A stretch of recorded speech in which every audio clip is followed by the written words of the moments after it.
eu falo, se Deus colocou esse desejo no seu coração, Ele é capaz. ele é capaz. Pode ser que não seja do jeito que você quer. Pode ser que a gente tenha que partir para o plano B, para o plano C, para o plano D. Mas enquanto houver o desejo no seu coração, a gente vai lutar.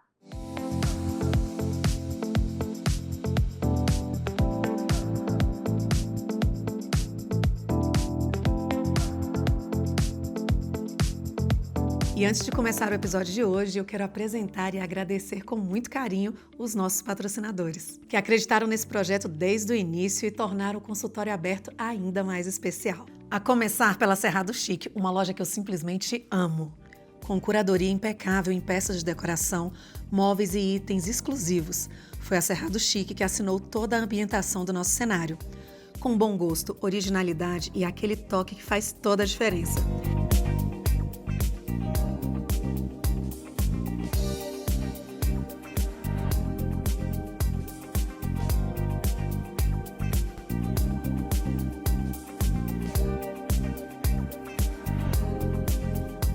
E para você que está nos acompanhando, tem 10% de desconto exclusivo na Cerrado Chic, para que você possa transformar os seus ambientes com elegância. O QR Code já está aqui e o link já está aqui na descrição. É sempre um prazer abrir a porta do consultório para uma mulher.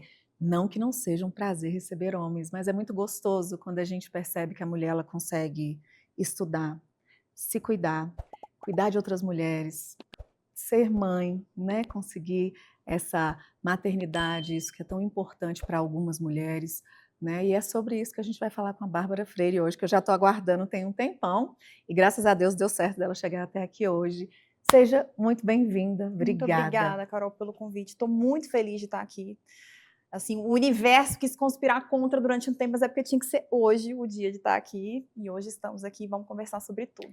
Vamos. O objetivo, um dos objetivos do consultório aberto é poder mostrar o médico além do jaleco. Sim. Muitas vezes a gente chega ali na consulta, principalmente falando de fertilidade, por exemplo, eu já estou tão vulnerável, então muito pouco eu vou perguntar de você ou saber de você. E é isso que a gente quer fazer aqui, franquear esse local para profissionais de respeito, para profissionais que realmente se importam com a ciência e que têm referência. Então, sendo assim, por favor, fala da sua escolha, né? Depois fala da sua escolha, mas a ginecologia, as suas formações que são, né, amplas, conta um pouquinho da sua profissão, de quem é você. Eu sou ginecologista obstetra e eu vivi a ginecologia e a obstetrícia desde muito pequena, porque eu tenho uma mãe que é ginecologista obstetra. Então, meu começo na medicina, todo mundo fala, ai, você escolheu isso por conta da sua mãe? Eu brinco, não, eu escolhi apesar de, porque a minha mãe sempre trabalhou muito, sempre se dedicou muito à profissão. Então, a obstetrícia é um dos principais caminhos ali dentro da medicina, em que não tem horário, qualquer hora é hora, qualquer momento você pode ser acionado, você tem que sair. Então eu via minha mãe saindo de madrugada, minha mãe saindo em festas, minha mãe saindo, enfim, em comemorações, porque a prioridade do momento, a partir do momento em que você se compromete com uma paciente, de que você vai estar ali no momento mais feliz e mais importante da vida dela, você está com ela. E é isso, você deixa tudo. Então, eu como criança, apesar de enxergar aquilo como, nossa, minha mãe tá indo, tá saindo, tá deixando de viver um momento tão legal, apesar disso, eu tinha uma admiração imensa. Eu a via e a vejo ainda como uma super-heroína, porque ela era sempre foi, era não, ela é uma super mãe, super presente, apesar de pouco tempo com a gente, porque muito tempo dela estava dedicado à profissão, mas o tempo que ela tinha com a gente era um tempo de muita qualidade. E a admiração que eu tinha, que eu tenho, de ver o cuidado que ela tinha com cada mulher que estava ali na frente dela, com cada mulher que ligava, porque, ou mandava bip, pager na época. Então, no começo, eu acho que meio que por birra eu falava, eu nunca vou ser médica, eu nunca vou escolher isso, nunca vou querer ter, né, o tempo todo dedicado a isso. E conforme eu fui crescendo e desenvolvendo minhas habilidades sociais e vendo o quanto eu gosto de cuidar, o quanto eu gosto de ouvir, o quanto me interessa a vida das pessoas, eu fui brilhando os olhos. E, em especial, quando eu entrei na faculdade de medicina, eu falei, é isso, eu quero cuidar. Eu acho que eu nasci para cuidar. Eu vejo muito da minha mãe em mim. esse cuidado, esse carinho, esse tato. E aí eu entrei dentro da faculdade de medicina falando, ok, eu quero cuidar, mas eu não quero tá 100% à disposição das pacientes, como é na ginecologia e obstetrícia. E aí meu primeiro contato com a ginecologia e obstetrícia, que foi na saúde da mulher, no 4º semestre, eu falei, gente, ferrou, é isso, não tem como, eu quero cuidar de mulher, é isso que eu quero, me apaixonei. E aí minha decisão veio aí no 4º semestre, porque eu vi que realmente era algo que me brilhava os olhos. Não que eu não gostasse de outras coisas, eu gostava, sempre gostei de estudar, sempre gostei de saber como funciona e tudo mais, mas o que eu me via ali fazendo pro resto da vida é isso, cuidar de mulher. Viver um momento, é uma frase que eu sempre falo, que é, minha vida é viver quase todo dia o dia mais especial de uma família. Quase todo dia eu vivo isso. Isso é maravilhoso, Sim. Isso é mágico. E aí, passando por isso, quando eu comecei a viver obstetrícia e acompanhar partos e ver histórias de mulheres, eu entendi o porquê que minha mãe estava sempre ali disponível, porque é delicioso você fazer parte da vida de uma família inteira. Então, veio daí meu amor pela obstetrícia, que no começo eu achava que não ia ser de jeito nenhum, mas depois eu vi que realmente é isso. E eu me encanto muito por todas as fases, né, da mulher. Então, inicialmente, a minha paixão foi mesmo pela obstetrícia, e até hoje segue sendo, amo o parto, amo o pré-natal, eu amo acompanhar o crescimento do bebê e tudo mais. E eu passei pela infertilidade. Então, quando eu tive infertilidade, eu passei por 11 cirurgias para conseguir engravidar do meu primeiro filho. Tive síndrome de Asherman, meu útero colabou. Síndrome de? Asherman. São sinéquias intrauterinas, o útero colaba. E é uma situação que, em casos mais graves, como foi o meu, é uma situação em que é muito difícil a gente conseguir preparar esse útero para uma nova gestação, porque não tem endométrio para o embrião se implantar. Então, eu tive um abortamento, sofri muito com esse abortamento. Passei pela infertilidade, fiquei 2 anos até conseguir engravidar do Lorenzo, meu primeiro filho. Então, eu ter vivido todo o sofrimento da infertilidade me transformou também. E aí minha paixão, além do gestar, fazer o parto, se tornou também cuidar de mulheres que sofreram tanto que eu sofri. De falar, eu fico toda arrepiada. Porque acho que só quem passa pela infertilidade e pela dor de você ver aquele sonho e cada vez que você vê a menstruação, ver que você não conseguiu, dói na alma. E a gente acaba que fica com hiperfoco, né? A vida só vai ter cor, só vai ter graça quando eu conseguir meu bebê. A vida só vai voltar a valer a pena quando eu tiver meu bebê. Então foi um processo que eu passei e hoje eu enxergo que eu passei para poder entregar isso no consultório para os meus pacientes, para eu poder olhar e sentir sua dor. Então é uma coisa que toda paciente que chega no meu consultório com infertilidade, eu olho no olho dela e falo, eu entendo a sua dor. Eu sei que o mundo lá fora não entende, mas eu entendo. Muita gente fala, adota, que eu acho uma forma linda de maternar, maravilhosa, mas naquele momento não é aquilo que cabe para aquela paciente. Não é aquilo que ela quer. Ela tem um outro sonho. Enquanto houver possibilidade, vamos junto atrás desse sonho. Então, a ginecologia e obstetrícia me permite isso, me permite ir crescendo e conforme eu vivo minhas experiências. Então, vivi a experiência, meu primeiro parto que eu assisti foi com 4 anos, né? Então, a obstetrícia para mim desde sempre foi algo que, uau, isso é muito especial, isso é muito maravilhoso. E aí, vivi a infertilidade, caramba, isso é algo que merece um cuidado muito grande, a paciente precisa de um cuidado especial. E depois, no meu pós-parto, eu vivi, assim, eu vivi muito, extremamente, a maternidade, a gestação, me entreguei para aquilo e me descuidei um pouco. E aí eu tive a minha redescoberta como mulher. Então, tudo o que eu passei, eu consegui ir aplicando isso dentro do consultório com meus pacientes. Então, hoje eu vivo muito isso, né, de viver a infertilidade com meus pacientes, da gente sofrer os negativos, porque dentro da reprodução não é só positivo, não é só alegria, a gente passa por muitos baixos antes de conseguir o alto. São poucas as pacientes que a gente consegue fácil, rápido, gestação, mas é muito gostoso eu poder passar por tudo isso, né? Passar pela infertilidade, passar pelo momento do pré-natal, que é maravilhoso, é delicioso, passar pelo momento do parto, em que há uma entrega, isso. passar pelo momento que a paciente que tem que passar por isso, né, no puerpério, no pós-parto, de viver, estar com o bebê, e aí o corpo realmente não tem que ser uma prioridade ali. Ali você, né, o principal é você cuidar do seu filho, você amamentar, ou para os pacientes que não conseguem amamentar, você realmente viver a maternidade, até chegar ao ponto que você começa a se redescobrir como mulher, se reconectar, se reencontrar, e eu vou estar ali, em cada uma dessas fases. E aí é nesse momento que entra a estética A íntima. estética íntima. É nesse momento que as pacientes, por exemplo, principalmente paciente que passaram por parto normal, então às vezes sente que minha vagina ficou alargada, vamos para o laser para corrigir isso. Não tenho mais libido, não tenho mais prazer sexual, então vamos corrigir isso, vamos ver se é algo de fato hormonal ou se é algo do cansaço, se é alguma depressão de vitamina. A gente fazer toda essa correção e também da parte estética mesmo. Às vezes a paciente não consegue mais se reconhecer, não estou gostando mais da minha vulva, ou estou com pouca lubrificação, ou envelheci, murchou, né? Tô com flacidez, assim como a gente tem flacidez em rosto, em todo o corpo, conforme a gente vai perdendo colágeno, a gente perde também na vulva. Então, todo esse reencontro dela como mulher é algo que eu acho muito gostoso fazer parte. Na verdade, é toda uma conexão mesmo, né, que Sim. acontece. Então, você ampliou a sua parte educacional justamente na questão da fertilidade e também da estética. Sim. Na verdade, quando eu passei pela infertilidade, eu estava me especializando em eu Não sabia que eu ia passar por aquilo. Não sabia.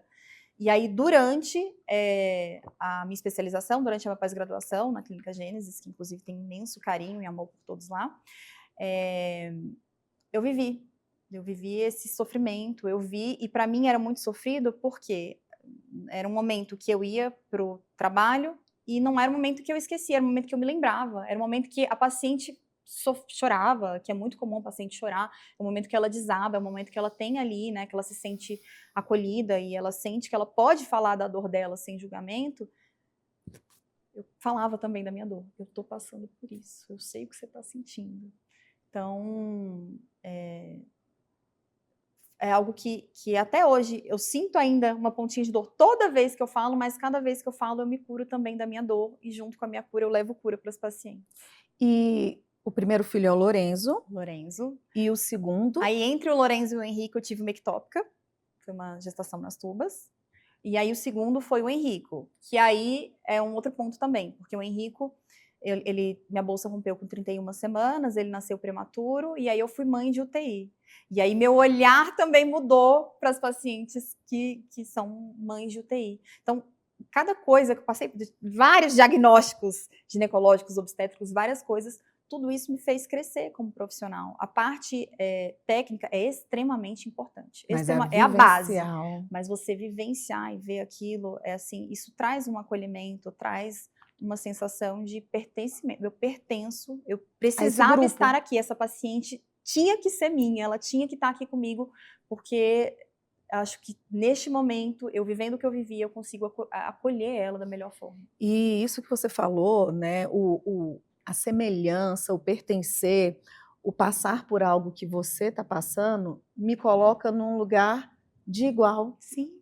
Né? Então, eu não chego ali como inferior, já está ruim, né? Então, o lugar de fala que de verdade, com propriedade você tem, quando você olha para ele e fala, eu sei o que você está passando, é real, é de fato. Porque muitas vezes, né, o que você falou, só quem viveu, empatia é uma coisa, compaixão é outra, né? Falar que assim, eu tô te ouvindo, agora sentir o que eu sinto, só quem realmente viveu. Quem passou. E ainda são de formas diferentes, Sim, né, Bárbara? Sim. Tudo o que eu vivi, todos os momentos da minha vida em que eu vivi, eu sinto que me prepararam para hoje ser quem eu sou. Continuo buscando conhecimento, continuo estudando, quero sempre aprimorar, quero sempre estar bem atualizada, mas nada nem ninguém tira de mim a minha vivência e meu olhar carinhoso e cuidadoso para a paciente. Na época da minha residência, eu ouvia muitas críticas de grandes mestres, que eu amo e tenho imensa admiração e gratidão, mas que era assim, eu ouvi de vários. Bárbara, você é muito boa tecnicamente, mas você se envolve muito com o paciente, médico bom não pode se envolver. E aí, isso para mim, entrava no ouvido e saía pelo outro, porque minha mãe é uma médica maravilhosa e ela sempre teve empatia, ela sempre se envolveu, ela sempre viveu a dor das pacientes dela e eu falava, dá certo sim. É? Não dá? Uhum, tá bom. Espere e verás. E é isso, e dá certo, não é? E tá tudo bem, tem pacientes que se identificam mais com médicos que são mais distantes, né? Que é ali, mais quadrado e tudo. Mas meu perfil não é esse. O meu perfil é mesmo de acolher, de me envolver, de me preocupar. Quando eu faço uma transferência de embrião, ou quando eu estou fazendo um coito programado com uma paciente, que é o namoro programado e tudo mais, e eu sei que é o dia que vai sair o beta, eu fico atualizando de 5 em 5 minutos, que eu fico numa ansiedade louca, porque eu vivo junto com a paciente, né? E aí eu tenho momentos de extrema alegria quando vem positivo e vivo também a dor do luto, lógico que numa proporção muito menor. Quem está vivendo aquela dor pesada mesmo é o paciente que está recebendo negativo, mas eu vivo junto aquilo também, e eu não consigo fazer uma medicina diferente, eu não consigo. Que bom, né? Porque a gente percebe quem só tem um interesse em algo ou está realmente ali, né, sendo interessante naquela situação, né, está interessada nessa situação. Então, é muito bom quando alguém se envolve de verdade. O comprometimento fica por conta de realmente quem está vivendo. Agora, o estar envolvido, fazer parte do processo, estar presente, eu acredito que isso é necessário, sabe? Principalmente para quem lida com pessoas. Como é que você vai ficar totalmente, né, ilesa e estática? Não, é apenas, né, um óvulo, não deu, não funcionou. Não acho que faça sentido. Essa semana mesmo eu atendi uma paciente que ela foi indicação de uma outra paciente que conseguiu engravidar de forma natural, depois de muitos anos de infertilidade e tudo mais, que ela veio para mim falando assim, doutora, eu já passei em vários médicos, e eu tenho vários colegas que são maravilhosos, tá? Não me entendo errado, eu tenho vários colegas da reprodução que são muito bons, mas que grande parte deles só enxergam a FIV como uma única opção, e é uma opção maravilhosa. Em alguns casos, sim, é a única opção, mas nem sempre. São poucos os casos que é a única opção. Então, eu sempre gosto de esgotar as possibilidades de gestação natural, da gente otimizar a tentativa natural. Ok, não deu? Beleza, vamos para o plano B. Mas, porque vem muito isso como um mercado, e não é. Você tem ali um casal que está cheio de sonhos, de planos, que tem um envolvimento emocional, um envolvimento financeiro muito grande, então você tem que enxergar o paciente como um todo. Sim. Não é, né? Chegou ali, não, para você é só FIV. Calma, mas espera, a gente não pode tentar um ciclo para ver se meu endométrio está crescendo bonitinho, para ver se eu estou ovulando no período certo, se o folículo está rompendo no período certo, para ver como é que estão meus hormônios. Sim, podemos. A gente precisa, às vezes, até para a paciente entender a necessidade dela de partir para FIV. Então, essa paciente que eu atendi essa semana me falou isso, porque ela falou, minha amiga engravidou com você de forma natural depois de ter sido indicado FIV várias vezes. Então, assim, eu tenho muito cuidado nas minhas indicações, porque eu entendo que ali por trás tem uma paciente, né, uma pessoa que está cheia de sonhos, de planos, que pode ser que tenha dificuldade financeira, pode ser que aquilo pese para ela, e a FIV nem sempre é garantia de resultado, né? Assim, graças a Deus, a tecnologia hoje é maravilhosa, graças a Deus, pela FIV a gente consegue que várias famílias cresçam, né, que várias famílias se sintam completas, mas nem sempre ela é a primeira opção, nem sempre. E é muito importante isso, né? Porque sai dessa mercantilização. É isso. Porque, além de ser realmente muito caro, mesmo eu acredito que alguém que tenha condição de estar fazendo, tem gente que faz 10, tantas FIVs, mas quem não gostaria que aquilo ali acontecesse de uma forma natural? Então, quando a gente ouve, é isso, corre, não tem mais tempo, parece assim, será que é isso mesmo? Porque é algo que supostamente nosso corpo deveria fazer, né, de forma natural. Agora, quando você fala que explica tudo direitinho, até para que ela entenda, é porque, nossa, Bárbara, é realmente algo que a gente tem que se concentrar e estudar. É uma aula que você acaba dando ali para a gente entender o porquê que eu tenho que fazer isso, por que tem que contar, como é que cresce. Eu falo porque eu passei por esse processo e é realmente muito detalhe, muito remédio, muito complexo, é muita coisa. E parece coisa de ficção científica, né? Porque é um mundo à parte, é um universo à parte. Então, para a paciente estar ali com segurança e confiante, ela precisa entender aquilo. Então, eu sento, explico. Não entendeu? Peraí que eu vou te explicar de outra forma, desenho e tal. Até a paciente compreender e entender qual o passo a passo, como é aquilo, né? Mas, e eu gosto que as pacientes se sintam 100% confortáveis. Isso é uma coisa, na minha residência, eu tinha até um pouco de medo das pacientes de infertilidade, porque elas acabam pesquisando muito, elas sabem muito, e eu falava, meu Deus, essas pacientes sabem mais do que eu, então pera aí que eu vou estudar sobre isso. E foi daí que nasceu o meu interesse na infertilidade, antes de eu passar pela infertilidade, porque eu falei, essas pacientes sabem bastante, deixa eu estudar, deixa eu saber, e aí me encantei. Até porque quando é algo... A infertilidade é uma doença, né? Sim, é uma doença. É uma É uma doença. doença que tem CID. Olha só.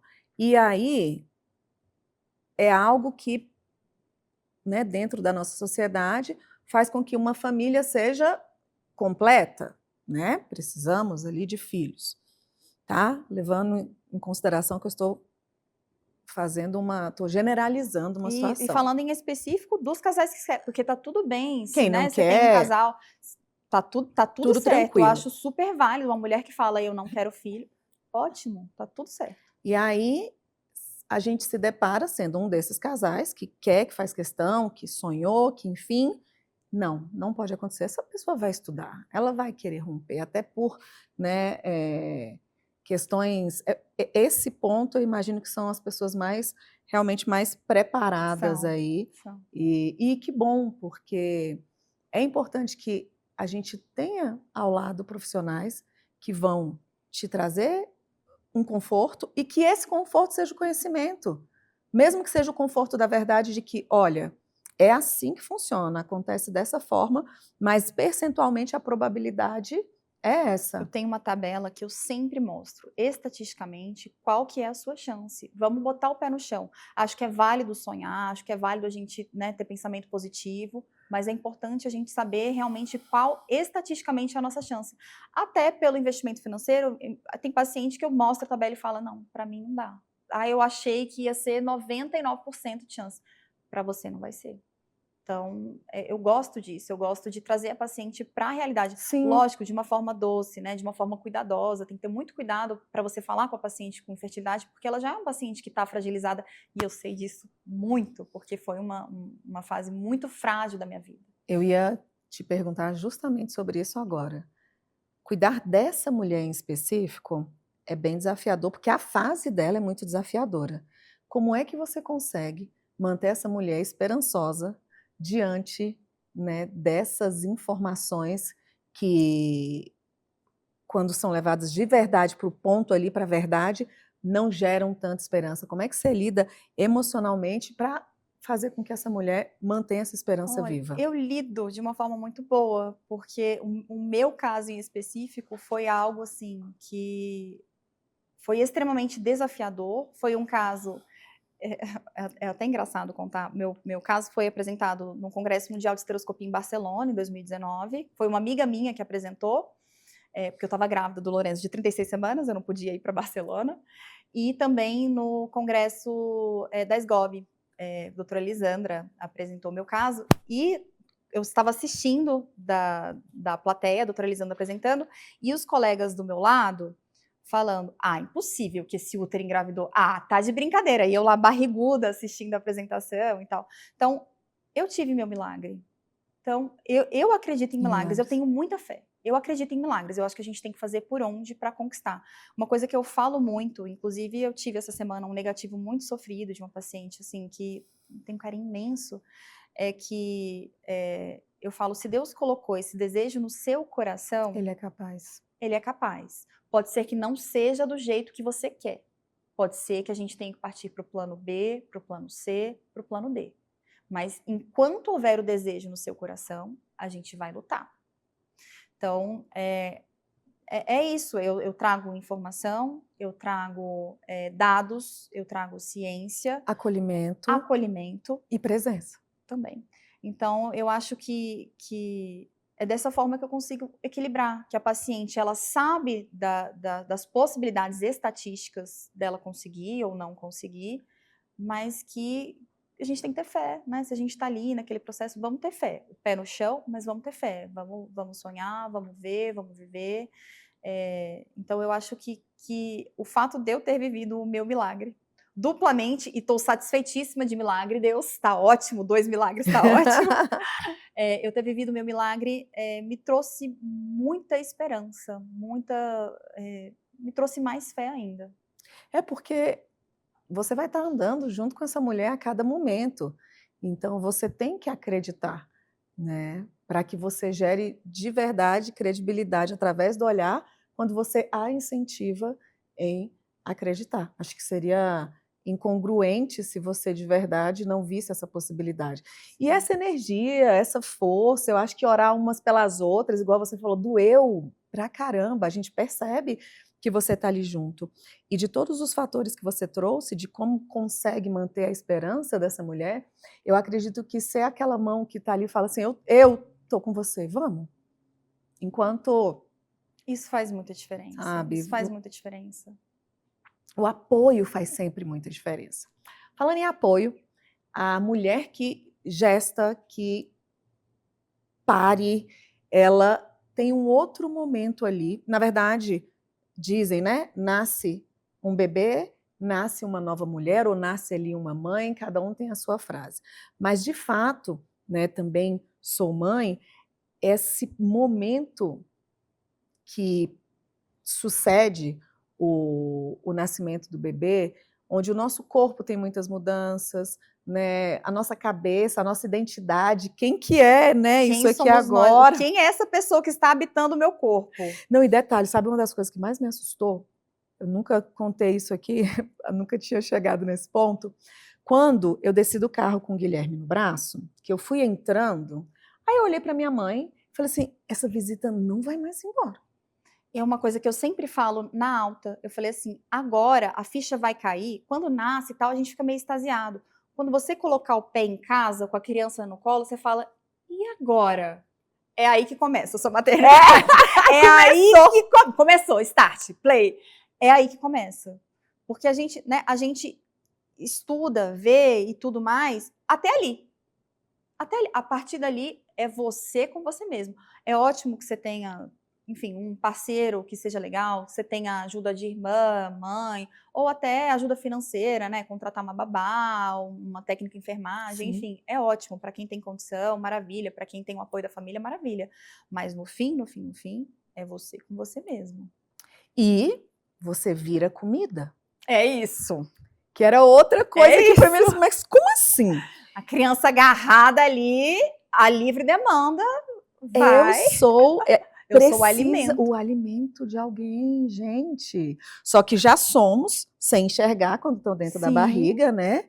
E aquilo era muito assim. E isso me remete, nós estamos falando tanto de maternidade, mas a mãe mesmo, né? O quanto a nossa percepção Muda completamente. Eu lembro, assim, meu Deus, a minha mãe fazia tudo isso por mim. comigo. Meu filho doente com febre, meu Deus, ela pegava assim em mim, ela olhava por mim, ela acordava à noite desse tanto, ela tinha essa privação de sono absurda. Eu tenho uma memória, falando novamente da minha mãe, eu tenho que tomar cuidado para não chorar e borrar minha maquiagem, mas que eu me lembro que minha mãe, ela cansada de plantão, pós-parto e tudo mais, o cuidado e carinho que ela tinha comigo, era como se ela estivesse ali num spa o dia todo, passou o dia no spa e está de volta.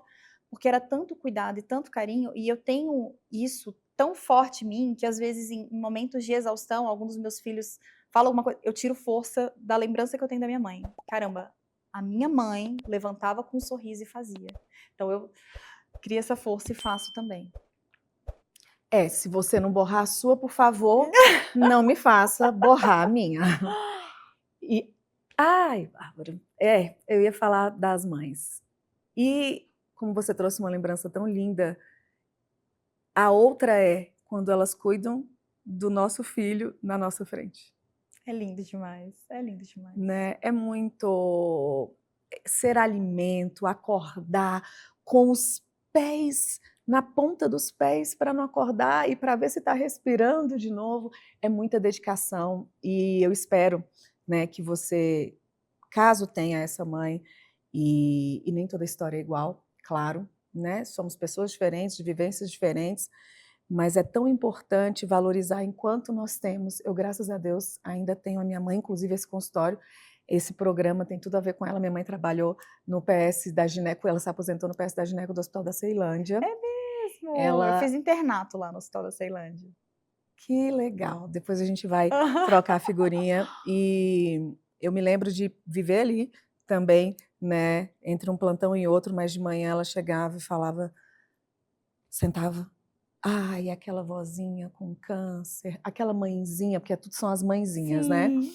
A mãezinha, não sei, os filhos não estão indo visitar, ela tá com CA, eu já sabia o que era CA, né, desde essa época, e ela nunca faltou ao trabalho. Minha mãe, como técnica de enfermagem, Sim. tá? E aos 12 anos ela nem lia. Uau. Servidora, aposentou, estudou e recebeu menção honrosa do governo porque por parto. Que lindeza, que lindeza. Então, assim, o repouso dos médicos, ela, vamos, já acabou o horário, vamos lá, tem mulher parindo lá fora. E todo mundo chamava a Assad, né? O nome dela é Francisca, mas ela sempre usou o sobrenome, Assad. E o jaleco mais branquinho que eu já vi, a bolsinha de canetas com todas as cores possíveis e impossíveis. Mãe, não vai hoje? Carolina, tem um colega me esperando para render o plantão. Ou seja, compromisso, eu né? não posso, tem Sim, alguém esperando para ir para sim. casa, né? 12 horas de plantão. Então, aquelas escalas de 40 horas, 20 horas, tudo decorado, que a gente sabe da mãe pela escala, né? Até para aprontar, já vai sabendo, tá? É isso. Ela não tá aqui hoje, porque minha mãe pregava a escala na parede da cozinha, pra gente saber. Então, que você valorize a sua mãe e que você, filho, principalmente, não aguarde, eu não sei se todo mundo é só quando vira pai ou mãe, mas não aguarde para valorizar e saber o quanto a gente foi amado. E quantas vezes a gente esquece isso, né, Bárbara? Porque se a gente se lembrar primeiro o quanto Deus nos ama, eu acho que tantas coisas já caem por terra que a gente não merece passar, mas para que a gente esteja vivo aqui foi necessário alguém estar tão atento durante tanto tempo, porque, gente, se tem uma coisa que criança nasce é com controle remoto de autoextermínio, né? Nossa Senhora, é desesperador. Onde tem uma tomada? A gente Vou fica... enfiar o dedo. Cara, só da gente conseguir deixar esse bichinho vivo. É o que dizem, né? No aniversário de primeiro ano, é os pais comemorando que conseguiram manter aquela criança viva. É isso, Nunca tinha visto é. essa. Mas é isso, é a celebração de que a criança está viva. Porque realmente é difícil. E falando dessa fase, né, desse renascimento, dessa mulher que vira comida e que chega com uma visita que não vai embora, como é que você atua nesse momento? Como é que essa mulher chega para você ali? Geralmente, elas chegam bem cansadas. Eu abraço e dou uma esperança de que, calma, vai tudo se ajeitar, mas é uma fase. Eu não posso deixar, né, fazer ela atropelar aquilo. Não, já vamos, isso é uma coisa que é um casamento que eu tenho com meus pacientes, né? Então, eu vou percebendo que em algum momento ela vai despertando de volta o cuidado. Então, nesse primeiro momento que ela chega derrotada e acabada, o que eu posso trazer para ela? Primeiro acolhimento, né, de falar, calma, tá tudo bem, você tá fazendo um trabalho maravilhoso, vai passar, são fases da vida, vai passar. E fazer correção nutricional mesmo, porque nessa fase o bebê suga tudo, ferro vai embora, B12 vai embora, vai tudo pro bebê. Então, fazer essa correção, conversar sobre método contraceptivo, porque na paciente, nesse momento, pensar de ter um acidente e acabar engravidando logo em seguida pode ser uma coisa que vai destroçar ela. Em algumas pacientes, eu sinto que pode ter um processo ali de depressão pós-parto, e aí um caminho para colega psiquiatra, converso bastante sobre isso, converso sobre o quanto isso é fisiológico, que não tem a ver com quanto você ama seu bebê, que você não precisa ter vergonha de ter depressão, ou, né, tá sofrendo com aquele momento, você ter alguns momentos, principalmente no puerpério inicial dos primeiros 40 dias, de meu Deus, o que eu fui fazer com a minha vida estava tão boa, por que eu fui inventar isso? Respira fundo, calma, vai passar. E acolher mesmo, acolher. Então, tem muitas pacientes que eu encaminho, algumas eu ligo para um colega psiquiatra e falo, vou te encaminhar, acho que é um caso um pouquinho mais grave, dá uma atenção maior e tudo mais. E eu espero partir da paciente esse desejo de se redescobrir porque ele vem. ele vem, o filho vai crescendo, você vai voltando a dormir. Então eu tento não atropelar o tempo da paciente, porque eu acho que ao trazer mais demanda para ela, eu falava, você precisa se cuidar agora, olha, você isso, você aquilo. Não, isso tem que vir dela. Inclusive, até em paciente não do pós-parto, em paciente mesmo, que, sei lá... Decidiu se cuidar. Decidi me cuidar.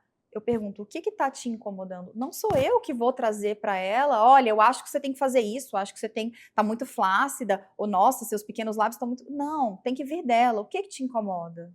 Você tem algum desconforto durante a relação sexual? Você tem algum desconforto para vestir uma calça mais justa? Como é que está a sua lubrificação? Tem que vir dela. Nunca é o meu olhar, porque a vulva, ela é múltipla. Então, tem paciente que, às vezes, tem uma vulva completamente assimétrica, tem uma vulva que esteticamente não é um padrão de beleza, não que há um padrão, e tá tudo bem para ela. Não sou eu que vou colocar uma minhoca na cabeça dela falando que tá disforme. Não, se ela não me trouxer isso, tá tudo bem. Sim. Você tá se sentindo bem? Tá ótimo, perfeito. Eu quero que a paciente se sinta bem. E fiquem atentas, tá? E atentos também. É um desrespeito. E prestar muita atenção comercialmente o que isso significa, porque alguém que respeita o outro, que olha o outro, aguarda uma demanda, porque ninguém está aí vendendo à torta e à direito cirurgia íntima. E é muito delicado, né? Uma cirurgia que ela é delicada, é uma cirurgia que transforma vidas. Assim, tem paciente que nunca tinha conseguido ter relação sexual com luz acesa, nunca tinha conseguido aceitar receber sexo oral por ter vergonha, ou nunca conseguia andar de bicicleta porque sentia dor. Então, você transforma a vida da paciente. É algo muito delicado, mas é um desejo que tem que vir da paciente. Não é o parceiro sexual que tem que falar, ai, tá feito. Pelo amor de Deus, isso é absurdo, isso é absurdo. Tem que vir da paciente, o desejo da paciente. Não sou eu que estou ali vendo. Então... Menina, me veio uma pergunta aqui agora. Gente, como lidar? Bárbara, você já deve ter ouvido isso, talvez você tenha uma resposta. Eu, inclusive, como terapeuta aqui, não consegui pensar em nenhuma. Agora, eu imaginei, não aconteceu comigo, mesmo a minha não sendo tão bonita, porque agora eu descobri isso, né? A gente vai fazendo tanta entrevista aqui que eu nunca pensei em nada disso. Aí você vai ouvindo, mas fica tão linda. Fica linda mesmo. Fica não sei o que. Eu falei, qual que é a medida, então? E aí veio esse climatério abençoado, porque até o dia que você tem certeza que você está nele, você nem olha para ela de forma diferente. Aí já olha, realmente, tá murcha. Não tem. É isso. Enfim, mas brincadeiras à parte, o que dizer, como manter, porque ninguém vai poder terminar um casamento, supostamente, sei lá, porque ouviu alguém olhar e falar, nossa, vamos cuidar, a sua vulva tá feia, não tá bonito, ou isso não é bonito. Cara, como é que a gente resolve uma situação dessa, ou ouve isso? Porque isso vai impactar emocionalmente nessa mulher em tantos quesitos, mas em contrapartida, né, não pode-se haver uma comunicação ou mudar porque alguém falou, deve ter um jeitinho aí da gente melhorar isso para essa mulher, porque senão... Tem muitas formas e tem muitas camadas também, porque, por exemplo, pode ser algo que esteja, por exemplo, num pós-parto. Pode haver uma flacidez vaginal e o parceiro pode se incomodar e ele verbalizar e falar, olha, tô sentindo que tá mais frouxa mesmo, isso pode acontecer. Então, eu acho que, assim, tudo é a forma que o parceiro tem de falar e a forma também que você tem de interpretar aquilo. Eu sempre converso com a paciente, o que é que te incomoda? Está te incomodando? Você quer fazer isso por você ou por ele? Meu primeiro ponto, eu já desindiquei cirurgia por isso. O paciente, não, mas eu me sinto ótima, eu tô ótima, não me incomoda. Então tá tudo bem. Então vai tratar ali na terapia a questão disso com o seu casamento, de que forma que você vai verbalizar isso para o seu marido e tudo mais. Mas eu sempre acho que tem que ser algo que venha da paciente. Às vezes tem paciente assim como... E tem maridos que sabem falar, parceiros que sabem falar, e falam, ai, meu marido falou que acha que, enfim, tá de tal forma, e eu concordei, não é que eu concordei, quero melhorar? Beleza. Legal. Ai, legal. Então vamos melhorar, vamos fazer isso e aquilo.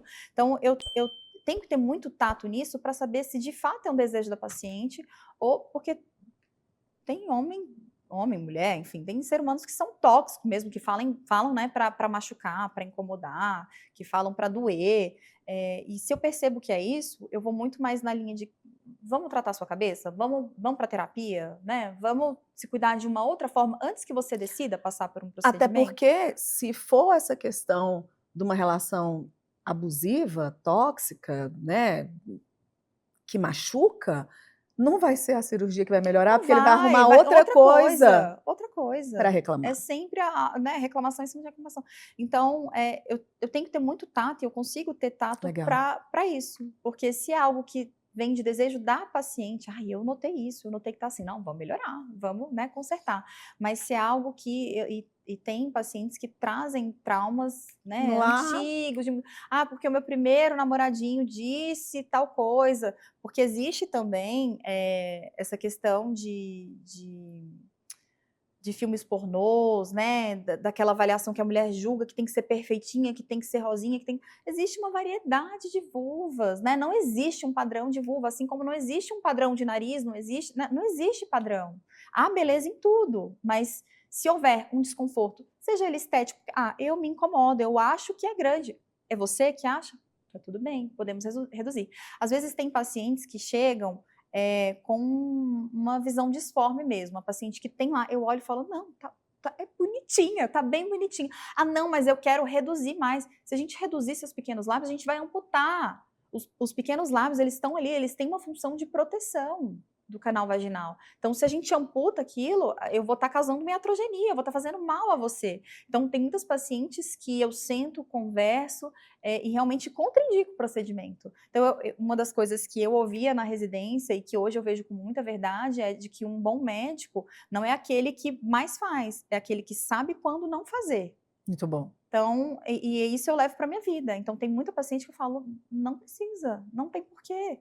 E tem paciente que realmente, olha, tá bonitinho, tá ok, mas eu acho que se a gente fizer de tal forma, já que você está se incomodando, pode ficar bonito, pode ficar legal, vamos fazer, mas não tem necessidade, mas podemos fazer, né, de uma forma estética, assim como, por exemplo, sei lá, num preenchimento de boca, mas você tem que saber tatear para nada ser demais, né? Eu acho que o natural sempre é muito bom, o natural sempre é melhor. E ainda mais numa região que eu nem sei se tem uma forma tão errada de fazer, ou se essa pessoa não vai no profissional certo, se ela pode perder até a sensibilidade. Tem aberrações, eu pego muito. Nossa, Ah. tem aberrações. Tem pacientes que realmente. E são as cirurgias mais difíceis. Que a gente vai reoperar uma paciente por um erro de um profissional, que às vezes pode ser até cirurgião plástico, às vezes pode ser até ginecologista, mas que não tem. Porque para você conseguir operar muito bem uma vulva, um pequeno lábio, um grande lábio, você tem que ter técnica cirúrgica, você tem que ter várias técnicas, existem várias vulvas. Então você tem que ter domínio daquilo.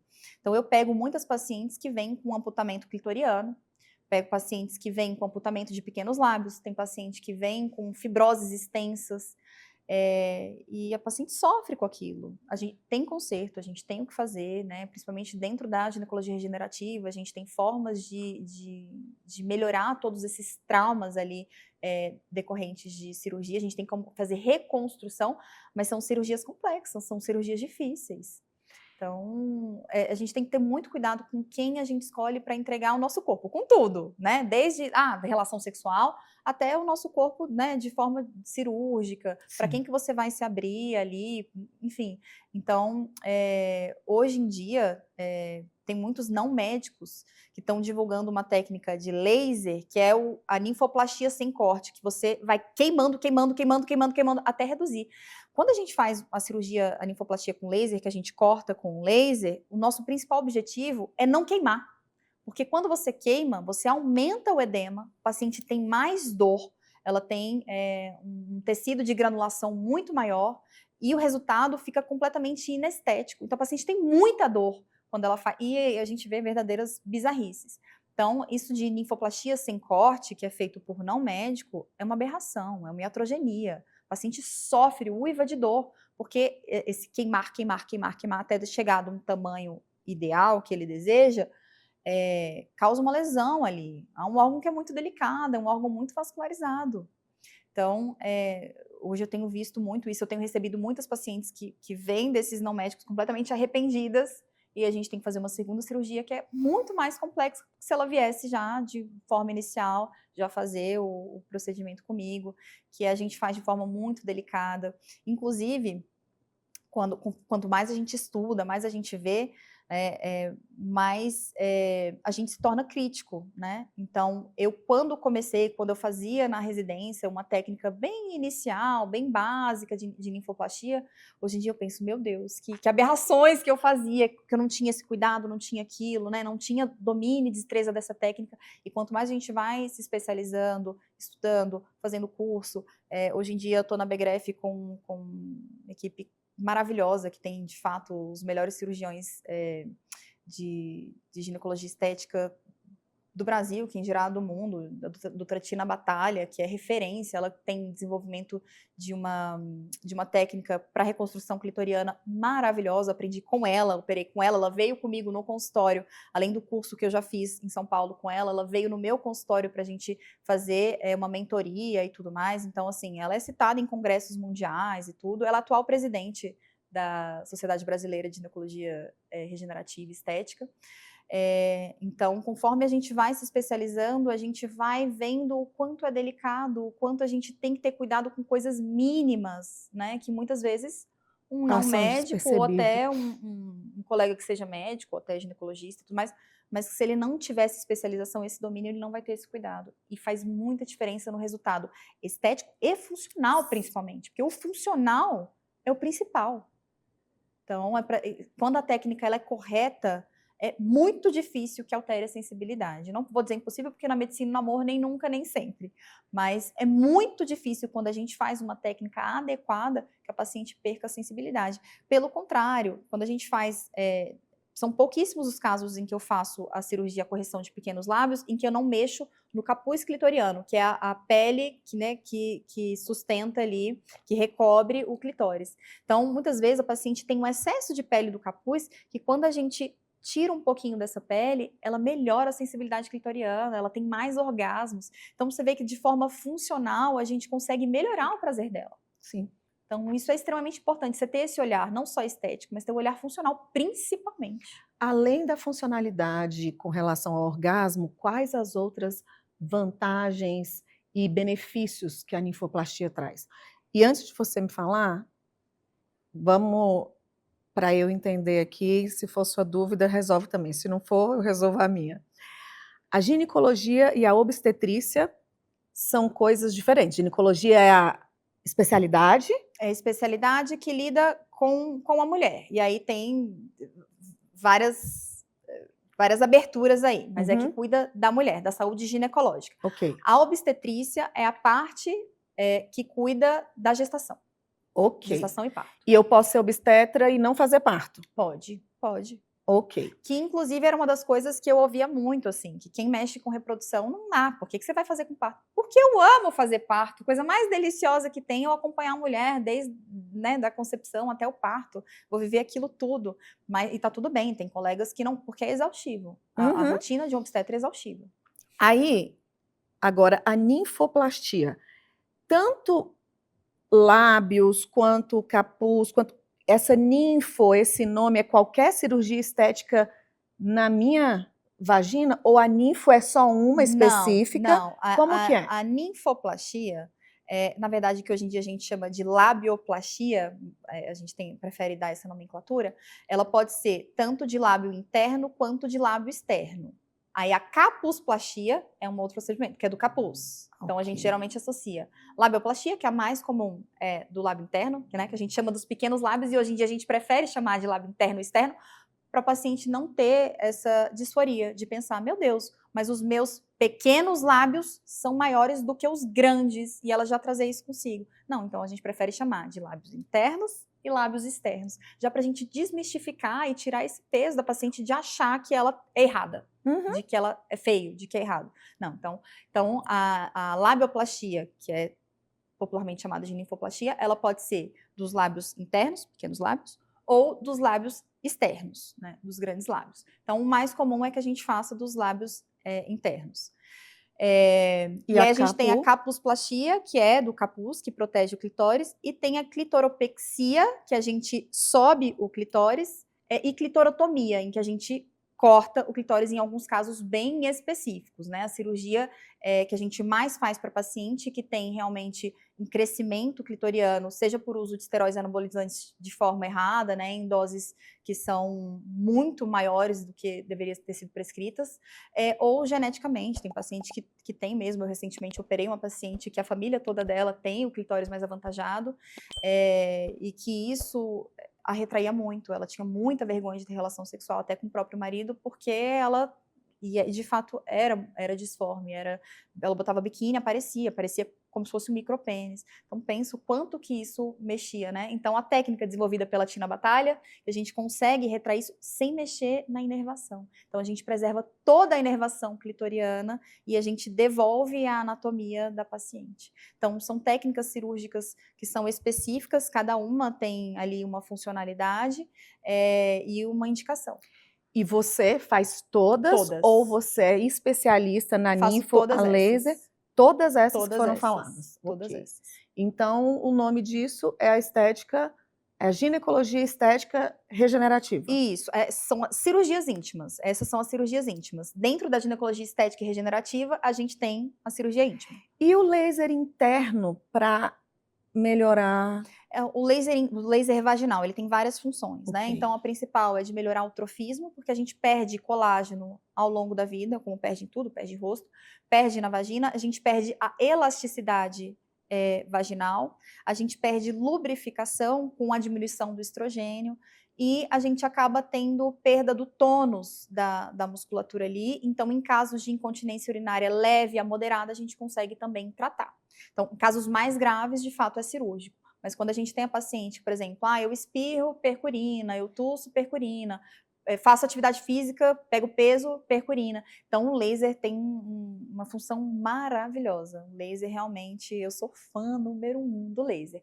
Aí, esse laser, que é o laser de CO2, a gente tem lá no consultório o laser da DECA, que é o melhor que tem de CO2, foi um investimento financeiro altíssimo, mas que valeu super a pena a gente ter. A gente consegue usar uma ponteira que seja para a área externa, quando a gente quer fazer vulva, quer fazer introito, tem a ponteira vaginal interna 360, que a gente pega toda a vagina, e tem a ponteira que é para incontinência urinária. Aí a gente troca a ponteira quando a gente quer fazer a cirúrgica, que é uma ponteira cirúrgica, que é aquele que vai o corte a laser. Então, é o mesmo laser, mas com diversas funções. E o que a gente brinca muito lá na BGREF, né, é que assim, a gente não tem que ser um operador de máquina, porque você colocar, até um macaco faz. É você entender para aquela pele, para aquela mucosa, qual a potência adequada, né, de que forma que eu vou tratar aquilo, como que eu posso potencializar o resultado. Então, por exemplo, a paciente menopausada que tem a pele muito fininha, se eu usar uma potência alta, eu posso até queimar a bexiga, eu posso descer lá para baixo. Então, se você não souber operar a máquina, aquilo vai ser lesivo para a paciente. Então, mas é um tratamento que ele, de fato, é revolucionário. A gente já tem muito estudo. Ele é um tratamento que, especialmente para paciente no pós-parto e na menopausa, o laser vaginal veio assim como um excelente aliado. E especialmente para as pacientes também que não podem ou não querem fazer terapia hormonal, que eu sou super fã da terapia hormonal quando bem indicada. Mas a gente consegue melhorar muito a função sexual, ou às vezes até mesmo tem paciente, eu tenho algumas pacientes que não têm vida sexual ativa, que são viúvas, são solteiras, mas são mais idosas, são menopausadas há muito tempo, mas pela pele fica tão fininha pela ausência de estrogênio, ela não consegue nem passar papel higiênico, que fere, que machuca. A gente faz o laser, devolve o colágeno ali, ela volta a poder se limpar. Você tem noção do que é isso? Né? Da gente poder trazer qualidade de vida em muitos... Às vezes, de sentar, rasga, de tão fininha que é a pele, mesmo sem ter vida sexual ativa. Então, o cuidado é como um todo, não é só para paciente que quer ter relação sexual, que é uma coisa que eu acho super importante, né? Na vida da mulher, na vida do casal, enfim, mas que não é todo mundo que tem. E até para essa paciente que não é do perfil de que eu quero melhorar para a relação sexual, a gente consegue melhorar a qualidade de vida. Olha só. Quão extenso é que vai para além, muito além de estética. Sim, vai muito além de estética. E às vezes eu brinco assim... Esses tabus têm que ser quebrados, né, Bárbara? E a gente tem que falar sobre isso. Exato. A gente tem que falar sobre isso. Então, pense, perceba, procure um ginecologista, invista numa boa consulta, né? O quanto a sua vida pode melhorar. E, gente, não é porque está escondido, né? Porque quantas coisas podem ser aí prevenidas, segundo o que a gente acabou de ouvir da Bárbara. Para que deixar essa pele ficar nessa espessura para estar sofrendo depois? Então, a gente de verdade precisa se olhar, precisa se cuidar. Na verdade, nós merecemos fazer isso. Não fomos educadas para isso, mas essa é a função do conhecimento gerado aqui, que você desperte para o amor próprio, né, Bárbara? Uma coisa que eu acho muito importante é não aceite que não tem nada que a gente possa fazer. Procure outro especialista, porque eu recebo muita paciente que fala: eu fui em tanto ginecologista, falou que é assim mesmo, que é da menopausa mesmo, que dói mesmo. Não é para doer, não é para incomodar. Tem muita coisa que a gente possa fazer. Tem muito. Então, é isso, é o não aceitar que você tem que viver com aquilo. Isso para tudo na sua vida. Você não tem que viver com dor, você não tem que viver sofrendo. Em todas as fases, nós acreditamos que é assim mesmo e que dói, que a cólica dói. Então, isso chegou um tempo de quebrar. Se você não conseguiu quebrar na sua vida, quebra na da sua filha, encaminha esse programa para quem pode ser beneficiado com isso, porque grandes fatores de infertilidade, dessa endometriose, de tudo isso foram coisas que não foram curadas na época que poderia, né, Bárbara? Porque se ouvia que dor é normal. Não, dor é normal. Dor não é normal. Em momento nenhum, dor é normal. De nada. Não é normal. Então, vá para o profissional que tem a capacidade de te olhar, de te enxergar e te cuidar. E procurar meios, né, estudar, saber, dominar técnicas para poder te ajudar. Sim. Quando você falou agente adquiriu lá na clínica, esse agente, como é que eu e minha mãe. hoje? Eu e minha mãe. Conta como é que é. Vocês trabalham juntas? Eu e minha mãe, a gente atende na clínica Trinità, que é uma clínica, Trinità é Trindade em italiano, porque na clínica atende eu, minha mãe, 2 ginecologistas e obstetras, e a minha irmã, que é nutricionista. Então, eu e minha mãe, a gente divide o consultório, então no momento, por exemplo, agora eu tô aqui, ela tá lá no consultório, à tarde eu tô lá no consultório, ela vai atender online, então a gente divide o consultório, e em procedimentos a gente sempre faz juntas. Então, cirurgia íntima a gente faz junto, parto a gente faz junto. Ontem mesmo eu postei uma foto linda da gente operando, e é uma sintonia muito gostosa, porque eu aprendi muito tecnicamente com minha mãe. Minha mãe tem uma mão cirúrgica maravilhosa, ela é perfeita em tudo que ela faz, não seria diferente na cirurgia, e a gente tem uma dinâmica muito gostosa. Então, a gente numa cirurgia, eu num passo já sei qual é o próximo passo que ela vai fazer, de que forma que ela faz. Às vezes, se em algum momento, por exemplo, ela agora tem viajado muito para cursos fora do Brasil e tudo mais, ela está fazendo bem menos obstetrícia agora, porque acho que as nossas pacientes vão se identificando, e a minha mãe hoje em dia tem muito mais paciente menopausada, paciente da idade dela, né? Enquanto eu estou em mais pacientes da minha idade. Não que eu não atenda pacientes mais velhas, adoro, Sim. inclusive, mas enfim, acho que a paciente vai se identificando com você e vai te procurando na fase que você está. Então, hoje em dia, ela tem pouquíssimos pacientes de obstetrícia, eu tenho bastante, mas eu limito meus pacientes a 4 datas prováveis de parto por mês, exatamente para não coincidir data de parto. E eu esqueci qual foi a pergunta que eu estava falando. Vocês duas estão trabalhando juntas, Sim, e aí, muito pronto. provavelmente, E aí, vocês atuam na cirurgia, nos partos, mas não. Nos partos, sim, também, sempre, porque ela opera maravilhosamente bem. Sendo que, como ela tem viajado muito, muitas vezes, eu tenho algum parto normal, eu faço sozinha, mas às vezes, por exemplo, converteu para uma cesárea de urgência, mãe, corre aqui. Ou se é uma cesárea de urgência em que realmente, por exemplo, um descolamento de placenta, em que eu preciso botar essa paciente na sala em 5 minutos, não dá tempo dela sair de onde está e lá, eu chamo algum colega plantonista. Quem estiver ali mais perto. E é muito diferente operar. É muito diferente operar quando não é com ela. Então, a dinâmica cirúrgica da gente é muito gostosa. É muito bom operar com ela. É muito E em bom algum estar momento você percebe, a todo momento você se percebe ali com menos experiência? Ou já tem algo que você atua que ela tá, Bárbara, o que que eu faço? Como é que é? Dentro da, por exemplo, cesárea.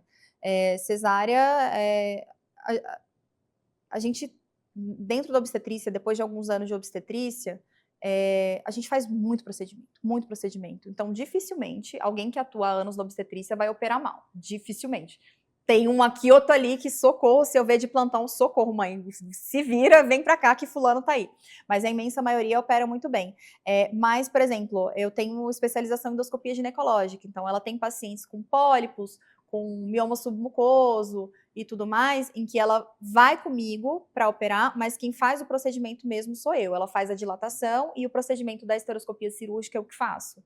Então, tem algumas coisas assim que eu faço, ela não especialmente nisso, de endoscopia ginecológica. Falando em experiência, em expertise em vários partos, você tem um projeto aí para ensinar cirurgias a laser para outros médicos, é isso? Eu tô, assim, engatinhando nos meus pensamentos, vendo em que momento isso pode se encaixar, mas o que eu acho? É exatamente aquilo de que eu te falei, de que a gente não pode ser operador de máquina, a gente tem que entender a individualidade de cada um e saber modificar esses parâmetros. Porque toda empresa, né, a DECA, por exemplo, eles têm um protocolo, né, quando você está aprendendo, você se baseia meio que por aquilo ali. Só que eu tenho plena convicção de que um grande diferencial para você fazer o melhor para a paciente é você avaliar essa individualidade e saber ajustar. Então, com essa visão, eu penso em criar uma mentoria, inclusive eu e minha mãe, a gente já foi procurada para fazer mentoria, mas como a gente ainda não esquematizou isso, é um plano que a gente tem no futuro de esquematizar. Eu estou terminando agora a pós da BGREF, acredito eu que terminada a pós, encerrada a pós, eu vou ter um pouquinho mais de tempo para poder organizar isso, para mesmo deixar com que vários colegas que eu admiro e gosto muito, e sei que trabalham muito bem, que eles deixem de operar máquina e comecem a individualizar o tratamento de cada paciente. Eu acho que isso é fundamental. Eu ouço, né, de alguns colegas de, ai, nossa, mas aí você vai perder o domínio e tal, né, do mercado e tudo mais. Mas para mim, quanto mais mulheres poderem se beneficiar com isso, melhor. Eu quero que as mulheres sejam felizes, vivam bem, transem sem dor, é isso que eu quero. E dividir isso, né, o conhecimento com os colegas e essa visão de individualizar, eu acho que faz parte disso. É legado, né? É isso. Falando nisso, onde é que você se vê daqui a 5 anos com todos esses projetos, com já os 2 filhos? Como é que está essa visão de futuro? Olha, eu tô num momento tão gostoso, pessoal e profissional, eu tô tão feliz e tão realizada que eu quero fazer mais do que eu tô fazendo. É isso, cada vez me especializar mais, cada vez entender mais, porque principalmente agora, imersa na ginecologia regenerativa e estética, são muitas novidades que chegam e cada coisa que chega para melhorar ainda mais, para otimizar mais. Então, eu vejo fazendo exatamente o que eu estou fazendo, podendo ajudar mais mulheres e de forma ainda melhor, já que a tecnologia vai evoluir ainda mais. Maravilha! Antes da mensagem final, eu quero fazer o quadro Na Ponta da Língua. Ai, meu Deus, esse eu tô nervosa para isso. Vamos lá. Então eu falo uma palavra e você traz uma frase, né, um pensamento ou uma outra palavra que faça sentido para você, sendo que é ping-pong, papo. Ai, okay? meu Deus. Sem pressão. Fertilidade. Fertilidade. Tem que ser rápido? Preciso falar rápido? Pode ser no seu tempo. 3, 2, 1. Fertilidade. A primeira frase que veio na minha cabeça é um dom. Eu acho que é um dom divino, né? A fertilidade, você ser fértil. E que em alguns casos a gente precisa da ajuda médica para a gente Tê-lo. ter. Mas é isso, um dom. Máximo. Parto. Ah, delícia. Vida. Parto é vida. Pós-parto. Sofrido. Sofrimento. Mesmo cesárea ou normal? É isso. O sofrido, na verdade, para mim, não é a dor do pós-parto, é o puerpério. Okay. É a privação de sono, é exaustão, é isso. E faz parte, e é isso que eu trabalho muito no pré-natal. Eu não consigo falar só uma frase pequena, Vamos voltar. É isso. Corta. Vamos. Autoestima. Autoestima? Cuidado. Eu acho que autoestima é você cuidar. Você cuidar de você. É você botar a máscara de oxigênio primeiro em você para depois cuidar do outro? É isso. Laser. Laser. Inovação. Eu acho que é uma grande inovação. Estética íntima. Estética íntima autoestima, né? Entra dentro ali do autocuidado. É uma coisa que você faz para você, não pelo outro. Então é autocuidado. Reposição hormonal. Reposição hormonal é voltar a ver a vida colorida. Deixar de ter a vida em preto e branco. Corpo feminino. Divino, é divino. Todos os corpos são divinos. Maternidade. Maternidade é uma bênção. Futuro da ginecologia. Acho que cada vez mais dentro da regenerativa. Eu acho que cada vez mais a gente vai evoluir dentro da ginecologia regenerativa, assim como também outras partes da medicina. Eu acho que cada vez mais a gente vai prevenir ao invés de só remediar. Então, acho que regenerativa. Olha, tem coisa que a gente espera, né? Eu não sou muito paciente e eu sou daquelas que quero falar as coisas na hora e tudo. Quando eu te vi com aquele vestido de flor, né?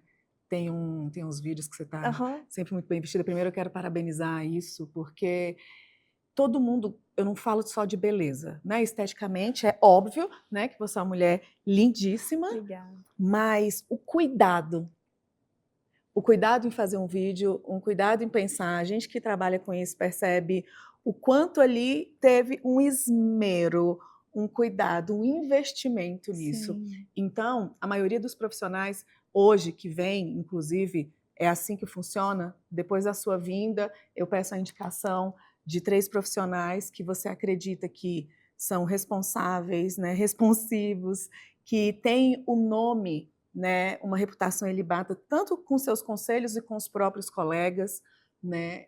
É assim. Mas no seu caso em específico, eu fazendo a curadoria, eu achei, primeiro me chamou a atenção, depois eu fui profundamente nos conteúdos, aí quando você vai, olha, ela malhando, e aí você olha, ela tá casada, e aí tá com os filhos, e te conhecer hoje, ver o amor, porque isso a gente não consegue perceber tanto, até porque são vídeos que aproximam, que mostram o seu conhecimento, mas esse amor pela ginecologia, pelo fazer, ficou claro aqui, olhando dentro dos seus olhos. Bom, eu fico feliz. E eu gosto que a paciente que está na minha frente sai da consulta sentindo isso, que eu estou ali por amor à profissão, por amor à história dela, né? Por respeito a ela. Então, que bom que deu para sentir isso. E conhecer também um pouco, obrigada pelo compartilhar, pela vulnerabilidade, né? E mostrar que passou por todas essas situações, principalmente com relação à infertilidade. E que bom, sinto muito por você ter passado por isso, mas foi como a gente falou, né? Tudo tem um propósito. Sim. E hoje você consegue olhar com amor para um momento que é tão desafiador. Eu precisava passar Sim. por tudo isso, por todo o sofrimento. Sim. E foi bom. Na época foi péssimo, mas hoje foi muito bom para mim. E pessoal, profissional. Continue nos inspirando, porque você inspira mesmo. Obrigada. Com essa questão do cuidado, eu já vi stories que você tinha acabado de sair do parto e de manhã você estava ali e eu vou aguentar e tá ali isso, malhando. mas tem que ser. E o melhor, perguntei sobre essa questão, ela falou, Carol, a necessidade que eu tive, principalmente fazer musculação e ter força, é porque muitas vezes eu preciso me flexibilizar, eu não posso colocar minha mão no chão na hora que eu estou fazendo um parto, ou seja, é muito legal. E o resultado, se esse era o objetivo, está sensacional. Muito obrigada. Veio como consequência. Não é? Obrigada. E eu gostaria que você deixasse uma mensagem para essa mulher, não sei se vai ser essa mulher que está vivendo a infertilidade, ou como talvez ela fazer algo para não viver, porque tem cuidados.